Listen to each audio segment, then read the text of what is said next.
इससे पहले कि आज की खबरें आपके सामने प्रस्तुत करें, ये तस्वीर आपको बेंगलुरु की दिखा रहे हैं, जहां कर्नाटक के मुख्यमंत्री सिद्धिरमैया पहुंचे। और जब वो वहां पर पहुंचे तो उन्होंने पत्रकारों को अपने आसपास देखा और अपने आसपास देखने के साथ ही उनका गुस्सा फूट पड़ा। इतना ज़बरदस्त गुस्सा कि पत्रकारों के साथ ही हाथापाई की स्थिति आ गई और उसके साथ साथ कार्यकर्ताओं ने जब उन्हें घेरा तो ये भी चीफ मिनिस्टर साहब को बिल्कुल पसंद नहीं आया और उस धक्का मुक्की की वजह से उनका दिमाग इतना गर्म हुआ कि मुख्यमंत्री जी ने एक कार्यकर्ता को पीछे धकेला। बेचारा कार्यकर्ता स्वागत करने आया था लेकिन धक्का खाकर वापस गया। तो ये तस्वीरें आपको हम दिखा रहे हैं सिद्धिरमैया की, जो कि मुख्यमंत्री हैं कर्नाटक के। कार्यकर्ताओं के इस हुजूम के बीच वो कुछ भी नहीं देख पाए और समझ भी नहीं पाए कि आखिरकार कैसा व्यवहार करना चाहिए। और आइए बात करते हैं राजस्थान की। राजस्थान की वसुंधरा राजे सरकार ने जो अध्यादेश पारित किया है, जिसके आधार पर यह कहा जा रहा है कि किसी भी सरकारी अधिकारी पर न तो कोई अखबार कुछ लिख सकता है, न ही किसी तरह की टीका टिप्पणी की जा सकती है, क्योंकि जब तक ये सिद्ध नहीं हो जाता एफआईआर के दर्ज होने के बाद कि किसी अमुक अधिकारी ने भ्रष्टाचार किया है, तब तक उसके बारे में न तो पत्रकार कोई बात लिख सकते हैं, न उसकी कहीं नाम लिया जा सकता है, न उसकी चर्चा हो सकती है। इस विधेयक को अब पारित कर दिया गया है। जाहिर सी बात है, आपातकाल की बात करने वाली पार्टी ने एक ऐसा विधेयक पारित किया है जो आपातकाल में भी लागू नहीं था। यानी कि आज वो भारतीय जनता पार्टी जिसके पैतृक स्थान पर जनसंघ रहा करता था, जनसंघ में कार्यक्रम करने वाले तमाम नेता जो जेल गए थे इमरजेंसी के दौरान, जिस चीज का विरोध वो कर रहे थे, आज उसी का अनुसरण खुद वसुंधरा राजे की सरकार राजस्थान में कर रही है। और सबसे बड़ी बात यह है कि भारतीय जनता पार्टी चुप्पी साधे बैठे है। कांग्रेस ने इस पूरे मामले पर भारतीय जनता पार्टी के साथ साथ वसुंधरा राजे सरकार के खिलाफ मोर्चा खोल रखा है। और आइए आपको दिखाते हैं कि वसुंधरा राजे इसका जवाब कैसे देना चाह रही हैं। बिना इजाजत नहीं होगी विधायक पर एफआईआर। बिना इजाजत नहीं होगी सरकारी बाबू पर एफआईआर। राजस्थान की वसुंधरा सरकार के नए अध्यादेश को आप कुछ इस तरह समझ सकते हैं। वसुंधरा सरकार का ये नया अध्यादेश विवादों में आया क्योंकि इसके जरिए सीधे सीधे सरकार का दखल बढ़ता नजर आता है। कैसे, ये भी समझ लीजिए। अध्यादेश के मुताबिक ड्यूटी पर तैनात किसी भी सरकारी कर्मचारी के खिलाफ सीधे एफआईआर दर्ज नहीं की जा सकती। इसके लिए सरकार की इजाजत जरूरी होगी और अगर सरकार इजाजत नहीं देती है तो 180 दिन बाद कोर्ट के जरिए शिकायत दर्ज कराई जा सकती है। ये इस अध्यादेश का वो पहला हिस्सा है जिसे लेकर आवाज और आजादी को चलने के आरोप लगाए जा रहे हैं। अब एक नजर दूसरे अहम हिस्से पर भी डाल लीजिए। किसी भी अधिकारी या विधायक पर अगर आरोप लगते हैं तो ऐसी सूरत में उसकी पहचान तब तक प्रेस रिपोर्ट में नहीं छापी जा सकती जब तक सरकार इसकी इजाजत न दे। अगर बिना इजाजत नाम छापा गया या पहचान बताई गई तो 2 साल की सजा का प्रावधान है। जो न्यायपालिका है उसका मैजिस्ट्रेट, फर्स्ट क्लास मैजिस्ट्रेट उसका सबसे अहम फंक्शनरी है। उस फंक्शनरी के पावर्स 156(3) के और 190 में 156(3) के तहत वो इन्वेस्टिगेशन ऑर्डर कर सकता था पुलिस के ज़रिए, 190 में वो प्रसंज्ञान ले सकता था कोई भी केस उसके सामने आए। लेकिन अगर अब केस उसके सामने किसी लोक सेवक का आता है, वो सरपंच से लेके मुख्यमंत्री तक हो, वो ग्राम सेवक से लेके चीफ सेक्रेटरी तक हो, तो वो ना इन्वेस्टिगेशन ऑर्डर कर सकता है। अगर 156(3) में कोई आया हो, 190 में प्राइवेट कंप्लेंट में आया तो कोई प्रसंज्ञान नहीं ले सकता जब तक सैंक्शन न सरकार दे अंडर 197। वसुंधरा सरकार इस अध्यादेश को जैसे ही सदन में लाई, विरोधी सक्रिय हो गए। यहां तक कि सत्तारूढ़ बीजेपी के भी 2 विधायक इसके विरोध में नजर आए। ये काला कानून है, अनकॉन्स्टिट्यूशनल है और बेईमान लोगों को बचाने के लिए बनाया गया है। प्रेस पर सेंसरशिप लागू की गई है। मैं इसका पुरजोर विरोध करूंगा जैसे आपातकाल का विरोध किया। विपक्ष जिस तरीके से प्रचारित कर रहा है, ये प्रावधान तो पहले ही है कि बिना सरकार की अनुमति के कोई भी केस चलाया नहीं जा सकता। गजेटेड ऑफिसर पहले से ही है, तो उसमें कौन सा मतलब नई बात है। विपक्ष और विरोधी इसे एक काला कानून करार दे रहे हैं। इसे अभिव्यक्ति की आजादी पर कुठाराघात और राजस्थान में आपातकाल जैसे हालात पैदा करने की साजिश करार दे रहे हैं। इस काले कानून के खिलाफ सदन के अंदर हमारे सारे विधायकों ने विरोध किया है। हम इस कानून को पास होने नहीं देंगे। सड़क पर हम पैदल मार्च निकालकर शांतिपूर्ण तरीके से गवर्नर साहब के यहाँ जा रहे थे, हमको पुलिस ने अरेस्ट किया है। ये तानाशाही सरकार है, ये विरोध बर्दाश्त नहीं कर सकते और इस काले कानून के माध्यम से जो प्रजातंत्र का गला घोटा जा रहा है उसको बर्दाश्त नहीं करेंगे। जिस तरह से कांग्रेस नेता सचिन पायलट इस कदम के विरोध में सड़क पर उतरे और गिरफ्तारी दी, उससे साफ लगता है कि कांग्रेस इस मुद्दे को लेकर वसुंधरा सरकार को चैन की सांस नहीं लेने देगी। शीतकालीन सत्र सरकार इस मंशा से लाई थी कि इस जो लोक संरक्षण विधेयक इसको पारित कर दिया जाएगा, मगर आज सत्र का पहला दिन है और जो नज़ारा आप सदन के बाहर देख रहे हैं उससे साफ है कि सदन के अंदर का नज़ारा क्या होगा। यानी कि कांग्रेस ये तय कर चुकी है कि किसी भी हाल में लोक संरक्षण विधेयक को पारित नहीं होने दिया जाएगा। वीडियो जर्नलिस्ट महेश शर्मा के साथ लाल सिंह फौजदार, न्यूज नेशन, जयपुर। आज ये सवाल महत्वपूर्ण इसलिए हो रहा है कि ये भारतीय जनता पार्टी ही है जो हर वक्त इमरजेंसी के समय लागू सरकार की तमाम नीतियों की निंदा कर जतलाती है कि कैसे पूरे देश पर नियंत्रण करने की कोशिश की गई थी नौकरशाही के द्वारा। अगर आप ये सोच रहे हैं कि सिर्फ राजस्थान सरकार ने विधेयक को पारित कर इस तरह की इमरजेंसी वाले हालात पैदा किए हैं, तो ऐसा नहीं है। महाराष्ट्र में भी देवेंद्र फडणवीस की सरकार ने ठीक ऐसा ही कानून बना रखा है जिससे न सिर्फ सरकारी नेताओं बल्कि सरकारी कर्मचारियों को भी बचाने की पूरी आजादी है। साल 2015 यानी कि अब से 2 साल पहले जब फडणवीस की सरकार थी, उस वक्त नियमों में बदलाव किया गया था। सरकार ने सीआरपीसी के सेक्शन 153(3) और सेक्शन 190 में संशोधन किया, जिसके मुताबिक राजनेताओं और सरकारी नौकरों पर यानी कि किसी भी ब्यूरोक्रेट के खिलाफ सिर्फ शिकायत के आधार पर सीधे एफआईआर दर्ज नहीं की जा सकती। एफआईआर दर्ज कराने के लिए सरकार से अनुमति लेना जरूरी होगा। अब जरा आप सोचिए, अगर सरकार से अनुमति लिए बिना अगर किसी भी भ्रष्ट अधिकारी के खिलाफ एफआईआर दर्ज नहीं किया जा सकता, तो फिर आखिरकार क्या सरकार वाकई में भ्रष्टाचार करने वाले अधिकारियों को नहीं बचा रही?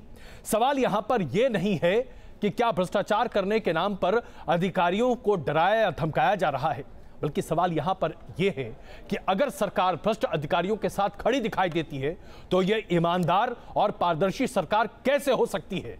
जाहिर सी बात है, अगर एक भ्रष्ट अधिकारी भी सरकार के मातहत काम कर रहा है तो सरकार भ्रष्ट है।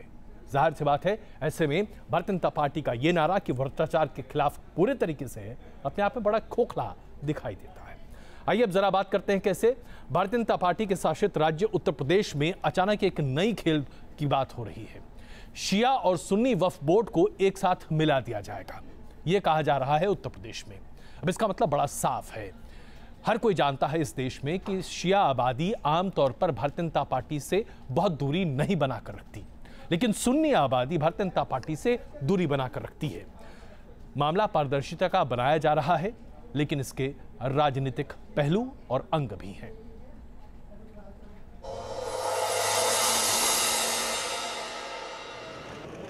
यह है योगी सरकार की वो नई कोशिश जिसका मकसद है शिया और सुन्नी वक्फ बोर्ड का विलय कर देना।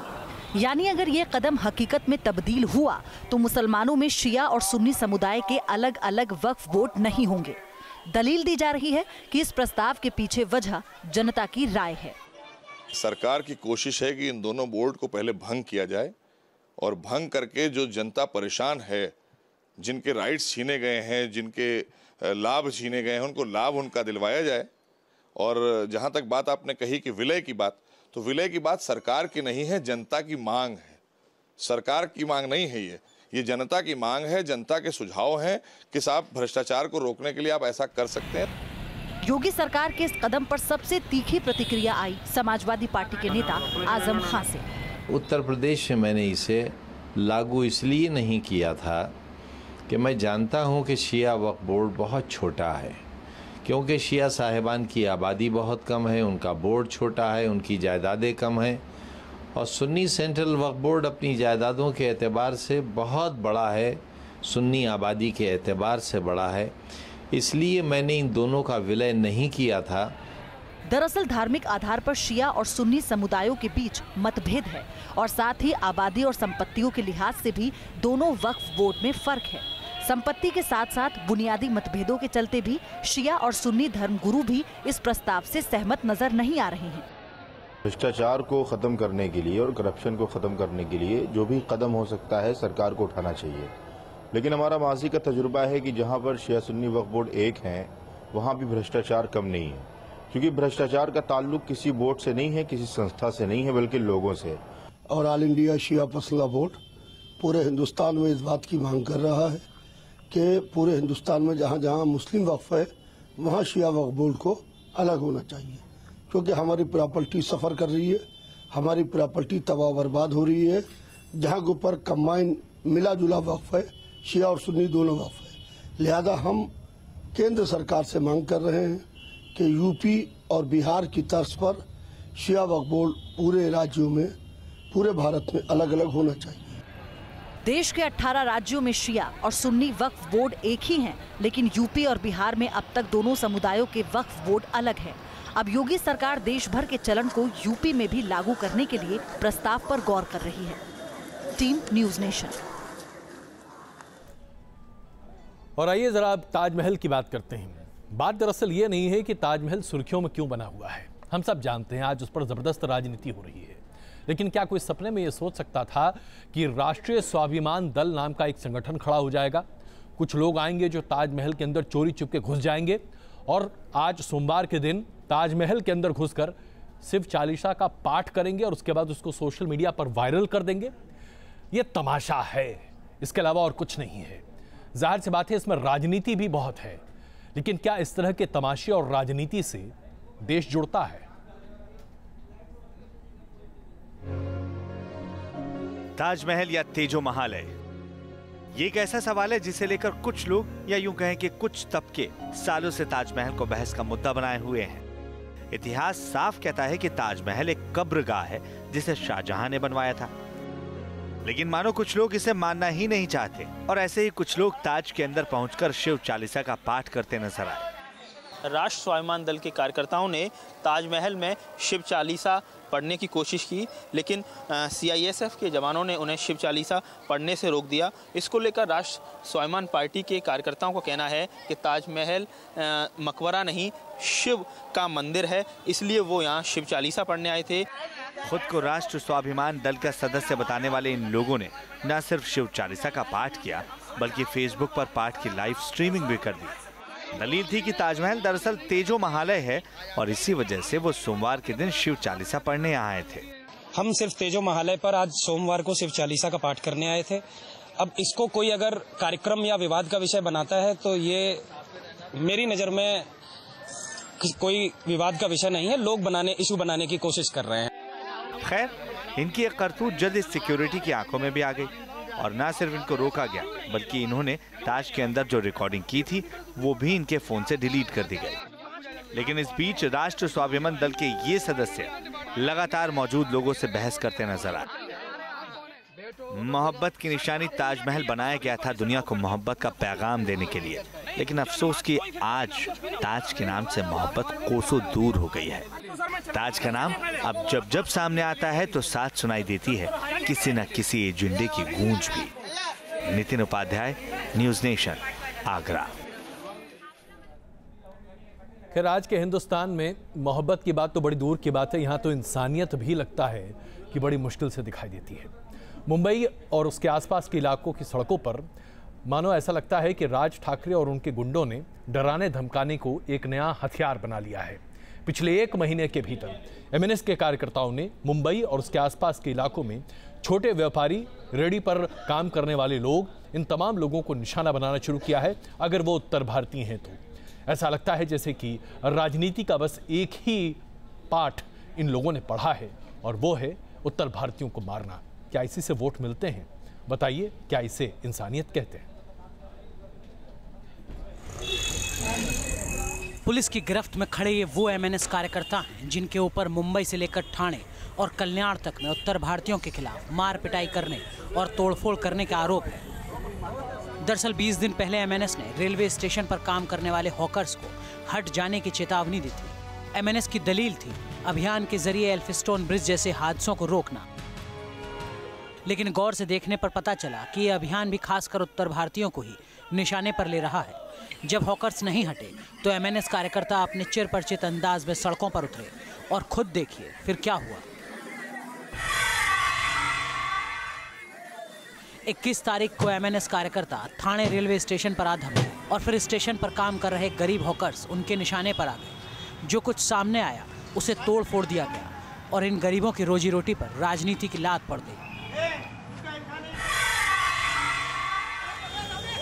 ठाणे के बाद एमएनएस के इन कार्यकर्ताओं की सरेआम दबंगई की दूसरी तस्वीर सामने आई कल्याण से। कल्याण में भी यही हुआ। रेलवे सुरक्षा के नाम पर एमएनएस कार्यकर्ताओं ने कानून हाथ में लिया और कल्याण रेलवे स्टेशन के नजदीक बैठे हॉकर्स को निशाना बनाया। हाथों में झंडे और जुबान पर उन्मादी नारे लगाते ये एमएनएस कार्यकर्ता जहां से गुजरे वहां टूटा फूटा सामान और हॉकर्स की हताश मजबूर निगाहें ही नजर आई।